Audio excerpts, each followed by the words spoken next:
essential tools you need to navigate this city like a total pro from the second you land. First things first, getting from the airport to your hotel in Simshatsui. You've basically got 3 great choices. The Airport Express is super fast and a great value. The A21 bus, that's your scenic, budget-friendly ride. Or you can just grab a taxi for the quickest door-to-door service. Honestly, there's no wrong answer here. It just depends on what you value most: time, money, or convenience. Now listen up, because this is probably the single most important thing you'll need in Hong Kong, the Octopus Card. I'm not kidding. This little card is your absolute key to the city.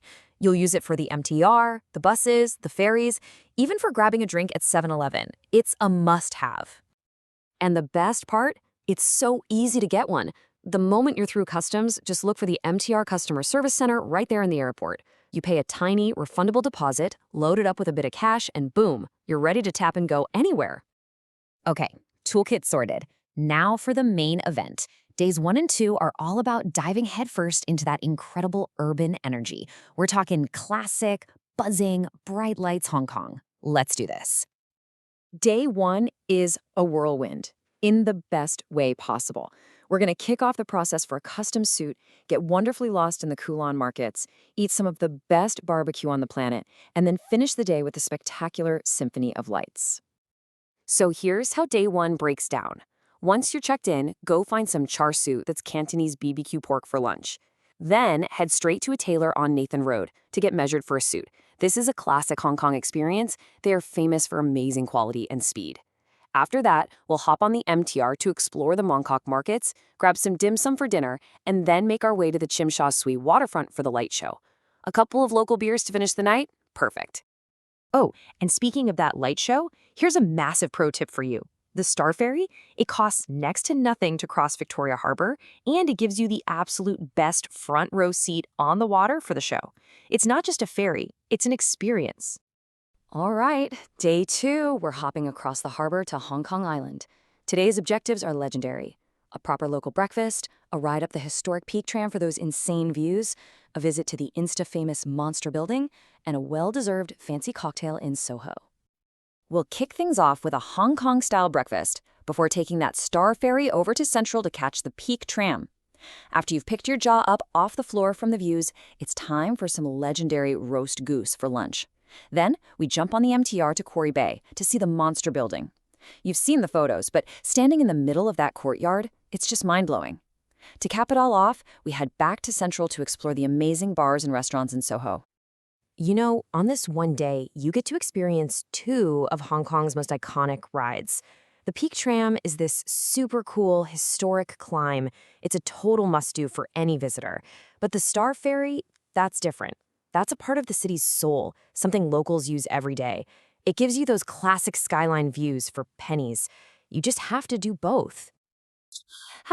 After 2 days of non-stop city action, day 3 is our chance to breathe. We're heading out to Lantau Island for a complete change of scenery.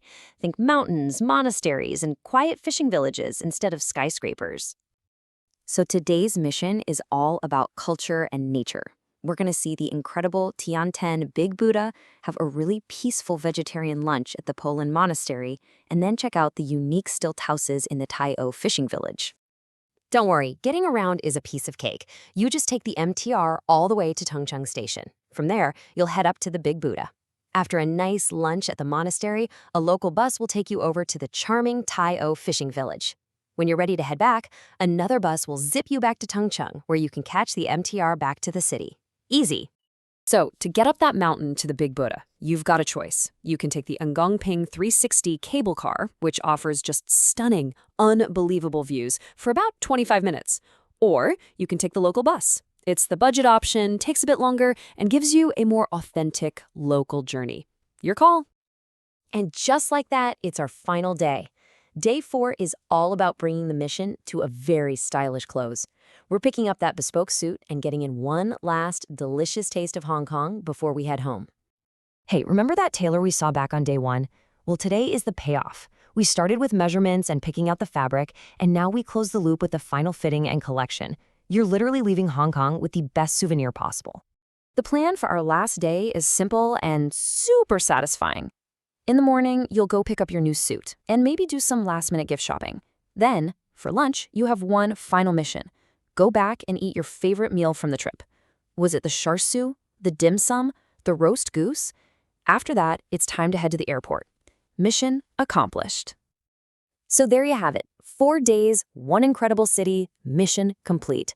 We've proved it can be done and it can be amazing. So really, the only question left is, when you land, what's that first meal gonna be?